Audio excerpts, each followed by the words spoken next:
Good morning दोस्तों। आप सभी का स्वागत है हमारे यूट्यूब चैनल अनुज रघुवंशी ऑनलाइन स्टडी पॉइंट्स पर। दोस्तों आज हम बात करने वाले हैं हड़प्पा सभ्यता के बारे में। ये है आपका हिस्ट्री का लेक्चर नंबर 2। तो जैसे कि हमने कल प्रागैतिहासिक काल के बारे में पढ़ा था, प्रागैतिहासिक काल को कितने भागों में बांटा गया उनको सभी को डिटेल से हमने पढ़ा था। और मानव जाति या मानव सभ्यता के अंदर क्या क्या उसमें प्रागैतिहासिक काल में क्या क्या बदलाव आए, क्या क्या विकास हुए, उन सबको हमने कल पिछले लेक्चर में डिस्कस किया था दोस्तों। तो आज उसके बाद प्रागैतिहासिक काल के बाद आता है हमारा अर्ध ऐतिहासिक काल। अर्ध ऐतिहासिक काल को हम देखते हैं कि इसमें किस किस सभ्यता का विकास हुआ, कैसे मानव सभ्यता का किस प्रकार से आगे बढ़ी, किस प्रकार से क्या क्या इसमें ऐड ऑन हुआ। देखते हैं क्या क्या बदलाव आते हैं अर्ध ऐतिहासिक काल में। ठीक है दोस्तों, तो जिन लोगों ने हमारा चैनल अभी तक सब्सक्राइब नहीं किया वो चैनल को सब्सक्राइब कर लें और वीडियो को लाइक एंड शेयर करना ना भूलें। और साथ ही हम आपको बता देते हैं कि जितने भी आज या कल जो हमने लेक्चर एक लिया था, फर्स्ट लेक्चर, या आज भी है, वो आपने देख लिया होगा पहले लेक्चर में, कि जितना भी कंटेंट आपको हमारी वीडियो में दिया जाता है वो सभी एग्ज़ाम के पॉइंट ऑफ व्यू से बहुत ज़्यादा इंपॉर्टेंट है दोस्तों। कहीं ना कहीं इनसे कोई ना कोई क्वेश्चंस बन जाता है। तो इसलिए वीडियो में अंत तक बने रहें और वीडियो को बीच में ना रोकें, लास्ट तक देखें। ठीक है दोस्तों, चलिए शुरू करते हैं। हड़प्पा सभ्यता। हड़प्पा सभ्यता हड़प्पा सभ्यता का विकास कब हुआ है, किस काल में हुआ? अर्ध ऐतिहासिक काल में। और ये किसके बाद आता है? प्रागैतिहासिक काल के बाद। प्रागैतिहासिक काल के बाद क्या आता है? अर्ध ऐतिहासिक काल, अर्थात 8000 ईसा पूर्व के बाद। ठीक है, अर्ध ऐतिहासिक काल। फर्स्ट पॉइंट देख लेते हैं। फर्स्ट पॉइंट है हड़प्पा सभ्यता अर्ध ऐतिहासिक काल की सभ्यता है। किस काल की सभ्यता है? अर्ध ऐतिहासिक काल की। हड़प्पा पाकिस्तान के पंजाब प्रांत के साहिवाल जिले में रावी नदी के बाएं तट पर स्थित है। कहाँ स्थित है? अब फिलहाल जो हड़प्पा कहाँ है, अब वो कहाँ है? पाकिस्तान के पंजाब प्रांत के साहिवाल जिले में रावी नदी के तट पर स्थित है। पूछ सकता है एग्जामिनर कि किस नदी के तट पर हड़प्पा सभ्यता की खोज हुई? किस नदी के तट पर? रावी नदी के बाएं तट पर। और वो भी कहाँ है? पाकिस्तान के पंजाब प्रांत के साहिवाल जिले में। ये आपको याद रखना है। नेक्स्ट देख लेते हैं। ऋग्वेद में हरियूपिया शब्द हड़प्पा के लिए प्रयोग किया गया है। हड़प्पा के लिए ऋग्वेद में कौन सा शब्द प्रयोग किया गया है? हरियूपिया। हरियूपिया, ये आपको याद रखना है। नेक्स्ट पॉइंट, हड़प्पा सभ्यता की खोज किसने की और किस सन में की? ये भी देख लेते हैं। हड़प्पा सभ्यता की खोज सन 1921 में सर जॉन मार्शल के नेतृत्व में दयाराम साहनी ने की थी। यह सभ्यता प्राचीन नदी घाटी सभ्यता थी। इस सभ्यता को सिंधु घाटी सभ्यता या सैंधव सभ्यता भी कहते हैं। ठीक है दोस्तों, सिंधु सभ्यता क्यों कहते हैं इसको? क्योंकि सिंधु घाटी, सिंधु नदी के किनारे इसका विकास हुआ। इसकी जो खोज हुई वो सिंधु नदी के किनारे ही इसके सारे प्रमाण मिलते हैं, तो इसलिए इसको क्या बोला जाता है? सिंधु नदी घाटी सभ्यता। ठीक है दोस्तों, इस सभ्यता को कांस्य युगीन सभ्यता कहकर भी पुकारा जाता है क्योंकि हड़प्पा निवासियों को सर्वप्रथम कांस्य धातु की जानकारी प्राप्त हुई। किस धातु की जानकारी प्राप्त हुई? कांस्य की। तो इसलिए हम इसको कौन सी सभ्यता बोलते हैं? कांस्य युगीन सभ्यता भी इसको हम बोलते हैं। अब देख लेते हैं कि विद्वानों के आधार पर हड़प्पा सभ्यता का काल कब से कब तक निर्धारित किया गया है। सर जॉन मार्शल के अकॉर्डिंग क्या कहा गया है? 3250 से 2730। 3250 से 2730 के बीच का जो काल है वो है कौन सा? हड़प्पा काल। अर्नेस्ट मैक के अकॉर्डिंग 2800 ईस्वी से 2500 ईसा पूर्व तक। व्हीलर ने क्या बोला है? 2500 ईसा पूर्व से 1500 ईसा पूर्व के बीच। ठीक है, तो जॉन मार्शल ने क्या बोला है? 3250 से 2730। अर्नेस्ट मैक ने 2800 से 2500 ईसा पूर्व। व्हीलर ने 2500 ईसा पूर्व से 1500 ईसा पूर्व। और ये सभी टाइम क्या है? ईस्वी से पहले के टाइम है, ईसा पूर्व, ईसा पूर्व का टाइम है। ठीक है, मुख्यतः जो बेसिकली लिए जो लिया जाता है हड़प्पा काल का टाइम पीरियड, वो कब से कब लिया जाता है? 2500 से 1700 ईसा पूर्व के बीच। ये मुख्यतः ये लिया जाता है टाइम पीरियड। मुख्यतः क्या लिया जाता है? 2500 से 1750 ईसा पूर्व के बीच में। ठीक है, और सबसे पहले इसका जो काल का निर्धारण किसने किया था? कार्बन डेटिंग के आधार पर डी अग्रवाल ने सर्वप्रथम कार्बन डेटिंग का प्रयोग करके हड़प्पा सभ्यता का काल निर्धारित किया था। किसने किया था? डी अग्रवाल ने। पूछ सकता है कि सबसे पहले किसने हड़प्पा काल का निर्धारण किसने किया था? कार्बन डेटिंग के आधार पर किसने किया था? DD अग्रवाल ने, ये आपको याद रखना है। अब देख लेते हैं कि हड़प्पा सभ्यता का समाज किस प्रकार का था, कैसा समाज था हड़प्पा काल का। इन सब में हम देखेंगे हड़प्पा काल का समाज, उसकी किस चीज़ पर, कृषि में क्या चीज़ का बहुतायत थी, कौन सी फसल वो सबसे ज़्यादा उगाते थे, ठीक है, इन सबको देखेंगे। उनके मकान वगैरह कैसे होते थे वो सबको हम देख लेंगे वीडियो में। हड़प्पा का समाज, हड़प्पा सभ्यता का समाज मातृ सत्तात्मक समाज था। हड़प्पा सभ्यता में मातृ पूजा के साक्ष्य भी मिले हैं।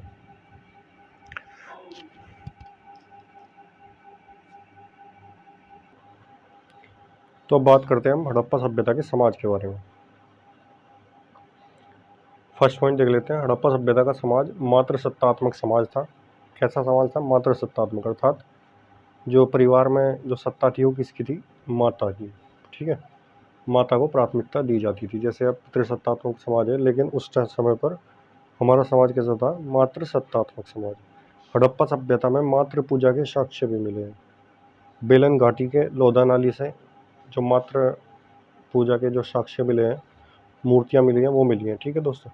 हड़प्पा सभ्यता के लोग प्रकृति पूजक, मूर्ति पूजक एवं सगुन उपासक थे तथा यह लोग पुनर्जन्म में भी आस्था रखते थे। कबूतर इनका प्रिय पक्षी था, ठीक है दोस्तों। ये मूर्ति पूजा में भी विश्वास रखते थे, प्रकृति के भी पूजक थे, ठीक है, और ये लोग पुनर्जन्म में भी विश्वास रखते थे। वृक्षों में पीपल, वृक्षों में कौन सा था? पीपल। और पशु में कुबड़दार बैल की उपासना सर्वाधिक प्रचलित थी। जो जानवर का अगर किसी का भी उल्लेख मिलता है तो वो किसका मिलता है? कुबड़दार बैल का। किसका मिलता है? कुबड़दार बैल, ठीक है दोस्तों। स्वास्तिक अर्थात सूर्य पूजा, उनके लिए पवित्र एवं पशु बलि अर्थात कुर्बानी में उनको आस्था थी, क्योंकि कालीबंगा के अग्निकुंड से हड्डियां प्राप्त हुई हैं। कहाँ से मिली हड्डियां? कालीबंगा के अग्निकुंड से। तो इसलिए क्या अनुमान लगाया है कि हड़प्पा कालीन लोग जो क्या करते थे, वो पशुओं की बलि और कुर्बानी में वो विश्वास रखते थे। तो क्यों रखते थे? क्यों आइडिया लगाया गया?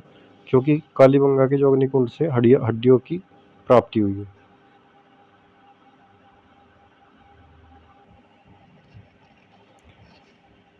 हड़प्पा सभ्यता के लोग माप के लिए क्या करते थे? स्केल का प्रयोग करते थे, ठीक है दोस्तों। माप के लिए क्या प्रयोग करते थे? स्केल का प्रयोग। मेजरमेंट के लिए, माप के लिए किस चीज़ का प्रयोग करते थे? मेजरमेंट के लिए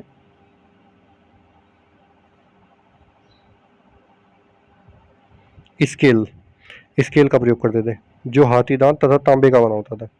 हाथी दांत और तांबे का बना होता था। सबसे पहले किस धातु की खोज हुई थी? किस धातु के बारे में मानव सभ्यता ने को ज्ञात हुआ था? तांबे के बारे में, ठीक है। सिंधु सभ्यता में सिक्कों का प्रचलन नहीं था। सिंधु सभ्यता में व्यापार का मुख्य साधन क्या था? वस्तु विनिमय प्रणाली। वस्तु विनिमय प्रणाली क्या होती है? कि वस्तुओं का लेन देन, एक चीज आपने किसी को दी, दूसरी उसके बदले में ले ली। सिंधु सभ्यता में जो व्यापार होता था वो कैसे होता था? वस्तु विनिमय प्रणाली के आधार पर। वस्तु विनिमय प्रणाली के आधार पर। वस्तु विनिमय प्रणाली क्या है?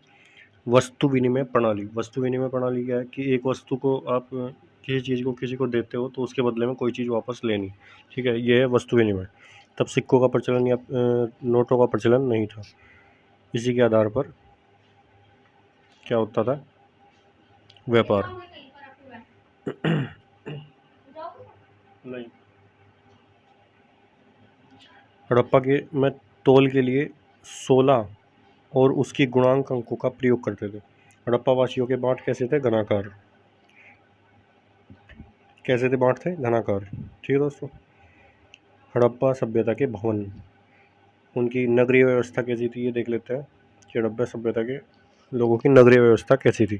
फर्स्ट पॉइंट है, हड़प्पा सभ्यता एक नगरीय सभ्यता थी, कोई ग्रामीण सभ्यता नहीं थी। इसमें कैसी सभ्यता थी? नगरीय सभ्यता। नेक्स्ट पॉइंट देख लेते हैं, हड़प्पा सभ्यता के नगरीय प्रणाली को 2 भागों में बांटा गया। जो इसकी नगरीय प्रणाली है उसको कितने भागों में बांटा गया? 2 भागों में। एक पश्चिमी भाग था, दूसरा पूर्वी भाग। जो हड़प्पा सभ्यता के लोग जो नगर बसाते थे वो किस प्रकार से बसाते थे। दो हिस्सों में बटा हुआ था उनका नगर, एक तो पूर्वी भाग था और एक पश्चिमी भाग था। ठीक है दोस्तों, उसमें पश्चिमी और पूर्वी भाग में क्या क्या फ़र्क था। जो पश्चिमी भाग था हमारा, उसमें जो हमारे संपन्न लोग थे, अधिकारी लोग थे, आज के अकॉर्डिंग कह सकते हैं कि जो अधिकारी या संपन्न लोग थे वो पश्चिमी भाग में दुर्गीकृत होता था, भाग में आम जनता रहती थी। जो सामान्य लोग थे वो कहाँ रहते थे, पूर्वी भाग में। नेक्स्ट पॉइंट से आपको क्लियर हो जाएगा। पश्चिमी का भाग दुर्गीकृत होता था, जिसमें शहर के प्रशासनिक वर्ग के लोग निवास करते थे, जबकि नगर के सामान्य लोग कहाँ निवास करते थे, पूर्वी भाग में। ये आपको याद रखना है। नेक्स्ट पॉइंट, हड़प्पा सभ्यता में सड़कें कैसे होती थी, एक दूसरे को समकोण पर काटती थी, जिससे पूरा शहर जाल जैसी पद्धति ग्रिड प्रणाली पर आधारित था। कैसे था, सड़कें ऐसे काटती थी। ये ग्रिड प्रणाली पर सबसे पहले कौन सा शहर बसाया गया था भारत में, वो था चंडीगढ़। चंडीगढ़ ग्रिड प्रणाली पर बसाया गया सबसे पहला शहर था। ठीक है, नेक्स्ट पॉइंट देख लेते हैं। हड़प्पा काल में मकानों के दरवाजे गली की ओर खुलते थे, जबकि लोथल इसके विपरीत था। लोथल में दरवाजे मुख्य सड़क की ओर खुलते थे। अगर मेन रास्ता ये है और ये कोई मकान है यहाँ पर, तो इसका ये कोई गली है तो इसके दरवाजे गली की ओर खुलेंगे, ना कि मेन दरवाजे की ओर। तो हड़प्पा काल में मकानों के दरवाजे कहाँ खुलते थे, गली की ओर, लेकिन लोथल इसके विपरीत था। ठीक है, लोथल में दरवाजे कहाँ खुलते थे, लोथल में जो दरवाजे खुलते थे वो मेन रोड या मेन सड़क की ओर खुलते थे। हड़प्पा काल में एल प्रकार की ईंटों का प्रयोग मकान बनाने में किया गया, जबकि चौंधरों में वर्गाकार ईंट मिली है। हड़प्पा काल में किस प्रकार की ईंट मिली है, एल टाइप की ईंट, जबकि चौंधरों में वर्गाकार ईंट मिली है। हड़प्पा सभ्यता में कृषि, अब कृषि के बारे में डिस्कस कर लेते हैं कि हड़प्पा काल में कृषि किस प्रकार से थी। क्या उस समय के जो किसान थे वो कौन सी फसल उगाते थे, मुख्यतः कौन सी फसल होती थी, किस फसल पर हड़प्पा काल की अर्थव्यवस्था डिपेंड करती थी। ठीक है, हड़प्पा की अर्थव्यवस्था का आधार कृषि था। गेहूँ, जौ इसकी मुख्य फसलें, खाद्य फसलें थी। इसके अलावा वे लोग चना, चावल आदि अन्य फसलों का उत्पादन भी करते थे, किंतु हड़प्पा सभ्यता में क्या चीज़ नहीं मिली, गन्ना और दाल।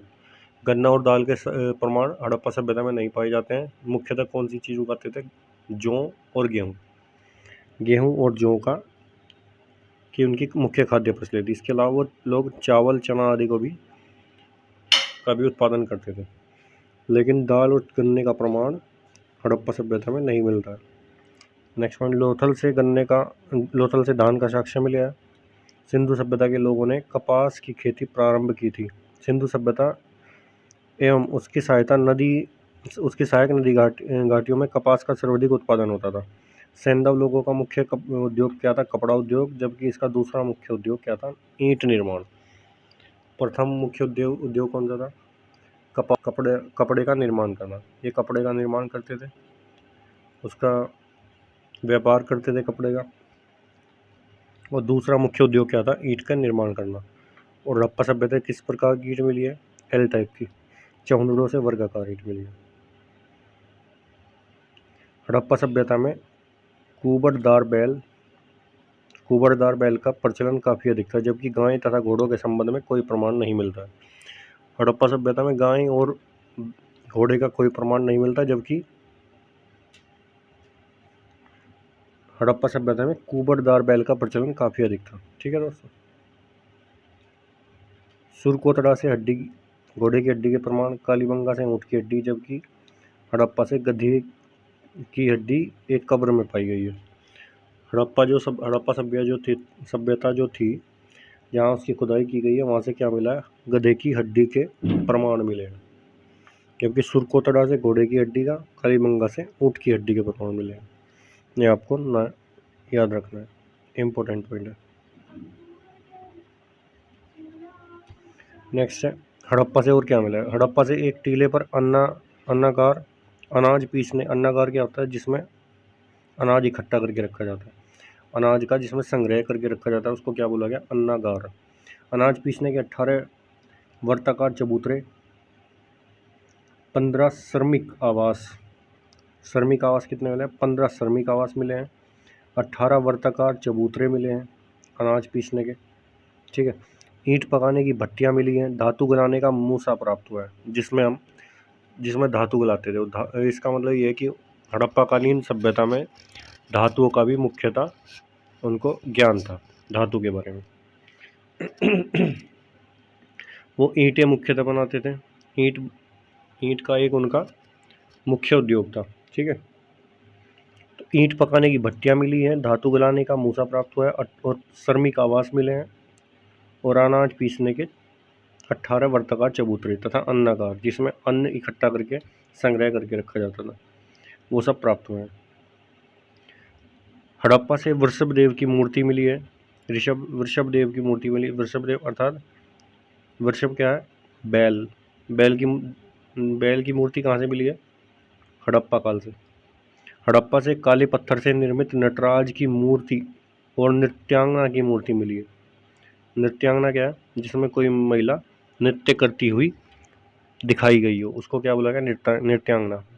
एक नृत्यांगना की मूर्ति और काले पत्थर से निर्मित नटराज की मूर्ति। गरुड़ पक्षी हड़प्पा में पाया गया है, जिसके पैर में सर्प दबा हुआ है। गरुड़ पक्षी की मूर्ति कहाँ से मिली है? जिसके पैरों में सर्प दबा हुआ है, वो कहाँ से मिली है? हड़प्पा काल से। हड़प्पा से ताबूत में दफन की गई एक विदेशी महिला की कब्र भी प्राप्त हुई है। तो दोस्तों,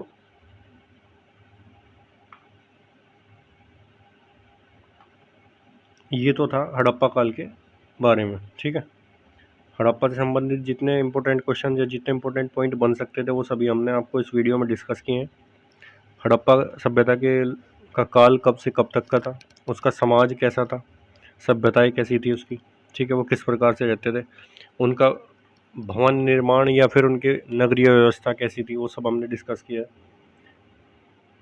ग्रिड प्रणाली थी और पूर्वी और पश्चिमी भागों में उनका जो नगरीय व्यवस्था थी वो 2 भागों में डिवाइड थी, पूर्वी और पश्चिमी। पश्चिमी भाग में कौन रहते थे, पूर्वी भाग में कौन रहते थे, सब डिस्कस किया हमने आपको। उनका मुख्यतः किस चीज़ का व्यापार करते थे वो भी हमने आपके साथ डिस्कस किया। उसकी कृषि के बारे में डिस्कस किया कि किस फसल के बारे में उनको ज्ञान था, कौन सी फसल मुख्यतः उगाते थे, पशुओं के बारे में डिस्कस किया। ठीक है दोस्तों, तो जितने भी इम्पोर्टेंट क्वेश्चंस बन सकते थे वो सभी हमने इस वीडियो में डिस्कस किए हैं। अगर आपको इस टॉपिक से क्विज चाहिए तो आपको हमारे टेलीग्राम ग्रुप पर ज्वाइन करना होगा। ठीक है दोस्तों, टेलीग्राम ग्रुप का लिंक आपको डिस्क्रिप्शन बॉक्स में दे दिया जाएगा। ठीक है, तो मिलते हैं नेक्स्ट वीडियो में, तब तक के लिए धन्यवाद दोस्तों।